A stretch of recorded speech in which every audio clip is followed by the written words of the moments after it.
G'day everyone, Marc here from Marc and Cars. Today you find me at the top of the South Island of New Zealand in a region called the Marlborough Sounds. It's pretty spectacular. Let's take a look.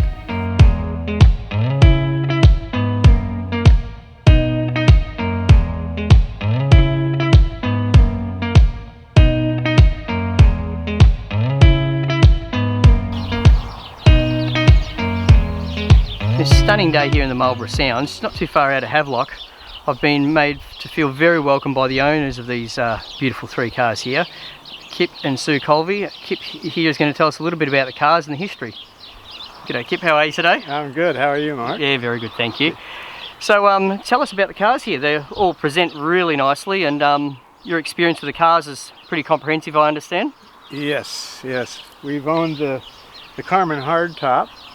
We've owned that car since 1989. 89, yeah, okay, that's, yes, and long time. We've taken it on several long journeys across the United States. It's been shipped to New Zealand and then back to California and back to New Zealand again. I imagine it's done some miles over that time then? Yes, it has. We've probably logged about 30,000 miles. Oh, fantastic. So I bet some great stories and experiences doing that. Yeah, good times. And the car's condition is beautiful. This is barley blue, I believe? Yes, that's correct. Yeah. And is the car stock? Bone stock. Oh, yep. Yeah. The I did mention a little bit earlier to Kip when he pulled the cars out onto the lawn that it sounded very quiet. It was, I've never heard a 356 sound so smooth. It sounded like a Swiss watch to me. And tell me about the features of the car, this particular car. Well, this particular car was, I bought it in Hawaii. It was actually owned by a fellow that got killed in Vietnam War. Well, okay. And he sold it to, his parents sold it to his best friend, and then I bought it from him. Okay. So there was quite a history of the car. The car was originally sold in Florida at Porsche. Okay. And then came to Hawaii probably through the military. Sure. And then I bought it on Kauai, and when I got it, it was a complete car, but was silver at that time, and I just decided to put it back to original color. Oh, so this is the original colour it came in? Yes. An original colour interior with that grey? Yes. Yeah, lovely. Yes. Let's have a closer look. So the car looks like it's been lightly optioned. It's got a clock in here, and not a lot else. Oh yeah, I can see you got some cocoa mats in the floor down there. Yes. Makes a lot easier than cleaning the rubber, letting all that sand go down into it, isn't it? And you got some sheepskin covers for a bit more comfort. Yeah, it was pretty hot in California. Now, having the car as long as you have, Kip, tell me, what problems have you experienced in it during ownership? Anything drastic? Oh yeah. I had a camshaft failure on the freeway in California. Oh wow, okay. Yeah, that's pretty drastic. Yeah, it was. And Bob Garrettson, who's a friend of mine, allowed me to go to his house, and we pulled the engine out and put another camshaft in it and made it to the north meets south, and 2 days later. Wow, okay. Yeah, it's a pretty handy turnaround. Yeah. And this is a notchback, so not too common in the 356 community. No, there was 699 of the T6 notchbacks built. Okay, sure, yep. So this was built in October of 1961. Okay. So it's an early T6. It is, yep. Yeah. And we've also got this A here, which I understand is an original New Zealand car with a pretty great story. Yes, this car was actually the second car that was imported into New Zealand. Shelley Motors bought it in Wellington. Number two. Number two, the second car. Wow, okay, yeah. It was registered December the 1st, 1957. Nice Christmas present for someone. Yeah. And Jack Shelley owned it and drove it. This was his personal car. He's a historic car dealer of the area, is he? Yeah. From back in the day. Okay. Yeah, back in Wellington. Yeah, right. Sure. Yeah. The car is absolutely stunning in the in this colourway. Thank you. Yeah. It has the original interior. I mean, everything on the car is original to the car. Sure, great. I didn't try and load it up with reproduction parts. Yeah, which is always nice to see on cars. You can see, I don't know if it'll come up on camera, let's see if we can get a little bit of the patina in the chrome still, which still makes the car look nice and lived in and loved. And I noticed earlier, tell us a story about this door jamb panel here. Kip?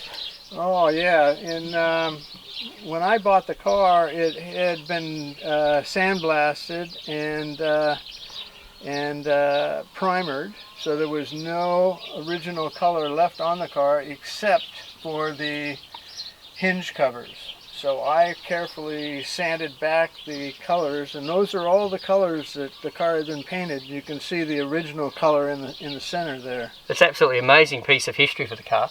I think it's an absolute fantastic thing to have on a car that has been restored. It really gives you an appreciation of the car's history and its time of ownership, doesn't it? Yes. And and mechanically the car's all standard? Yes. Yeah, it has the 1600 Super engine in it, and let's have a look at it. Do you want to pop that boot? Sure. I'm sure it looks as lovely as the outside of the car. Might just move around this side a bit so you get less shadow. Oh yeah, look at that. Look how shiny those necked air cleaners are. So 1600 Super. That's with Zenith carbs, do they have? Yes. I just noticed this car has teardrop taillights on it, and I was of the understanding that cars of this era had the beehives. Tell us about that, Kip. Well, a lot of them did have the beehives. Yeah, okay. The T1s, but I think it was around March or April of 1957, they switched from the beehive taillights to the teardrop taillights. Sure. And they continued that on until the final production. Yep. So. And this is one of the last of the T1 cars, isn't it? This is the very last T1 car. Well, okay, so the very last T1 car. Ship it off to New Zealand, everyone. We're closing this production line down. Yeah, yeah. Amazing. Yeah, it's amazing that it's a right-hand drive car, and it wound up in New Zealand. So whether it's left-hand drive or right-hand drive, it's the last T1 made. Yeah, fantastic. Yeah. What a great piece of history. So we've got this light ivory SC in red. Kip, tell us, this is another important New Zealand car, I understand? Yes, this is the very last 356 New Zealand new car that was imported into New Zealand in February of 1965. Well, okay, yeah. Yeah, so this car has never been restored. Sorry, the paint has been painted, touched up. Yep. Okay, but the car is original. Fantastic. Yeah. And were the those spears on the side, were they? Yeah, they came on the car decks, or yes.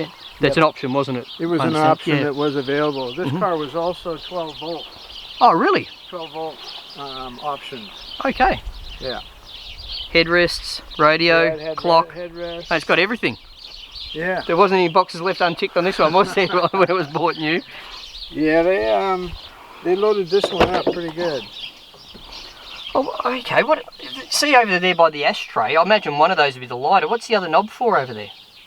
That's the wiper. Oh, okay. Sure. More cocoa mats. Plenty of those in the Colvey household by the looks of it.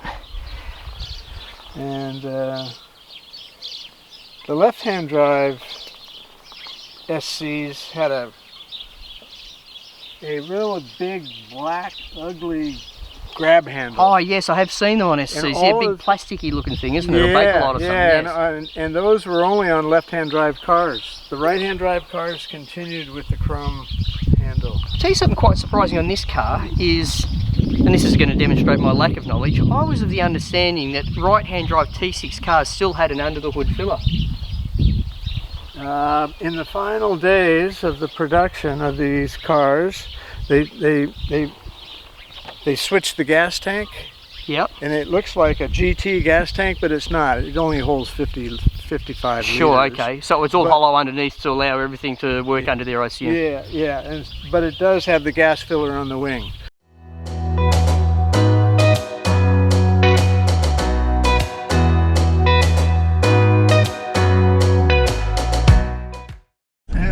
European heater system in it. Oh, this car does? Yeah, because I put it in because it gets damn cold here. Yeah, my wife, she has a hard time, with the temperature when it drops.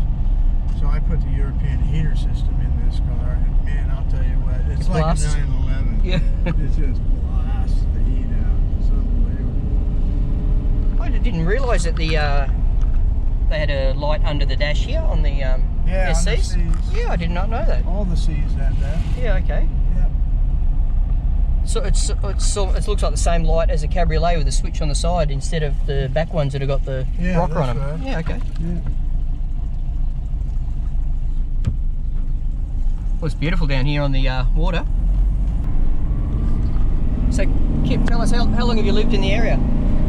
20 years. 20 years, okay, good one. Yeah. Why here?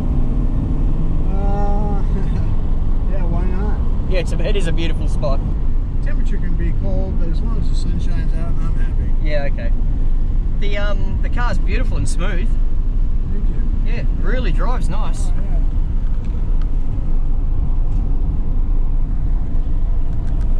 yeah. It's interesting seeing little feature differences with the glove box, the key with the key on the side instead of the button. Yeah. This car's amazing. It's like a limousine. It's a smooth riding car, you know. It's not. I would call it a gentleman's sports car. Yeah, that's a great way to describe it. It still handles very nice. It does. But you don't feel every bump in the road. Yep. Like I do in the A. Bit of a bone rattler, is it? Yeah. We certainly live in the right place to enjoy driving these cars. The roads are unbelievable.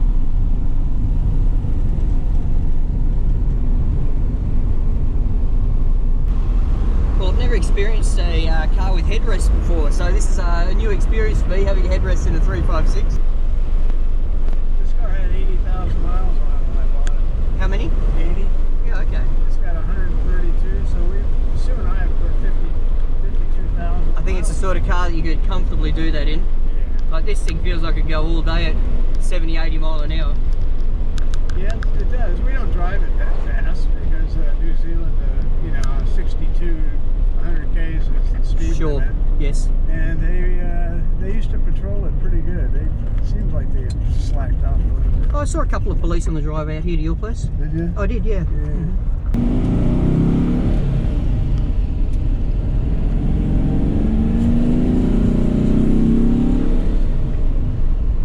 Sound like your car, Mark? Now, my car has a Sebring exhaust on it, so it sounds quite a bit different. Oh, okay. Yeah. A bit more race car. Yeah. This is a bit more cruiser. Yeah, it is. But yeah, beautiful car. Just floats along here, lovely. Yeah, we shipped this car to Tasmania and drove it over there for 2 weeks. Oh, yeah, what a great car to do it in. Yeah, we had a great How's the colour of that light at this time of the day? It's beautiful, isn't it? Oh yeah. Over the hills. We've had a couple days in a row that's just, you can't beat it when it's like this. Yeah. Great time of the year anyway. It is. Well, I really appreciate you taking the time and taking me through the cars here. It's really been a pleasure for me to see them and enjoy them, and I can really see how much enthusiasm and passion you put into the vehicle, so I really appreciate it. Thank you very much. All right, you're welcome, Mark. Thank you for coming. Thank you. Yeah. So Kip and his wife Sue have been unbelievable hosts here. I really feel privileged to have spent the afternoon with them and have a look through the car collection here. It's a lovely spot we got here, I'm sure you'll agree, and the light coming through at this time of the day is absolutely stunning. Thanks very much for watching the video today. I really appreciate you guys viewing. Please think about subscribing if you haven't already, and thanks for watching Marc and Cars.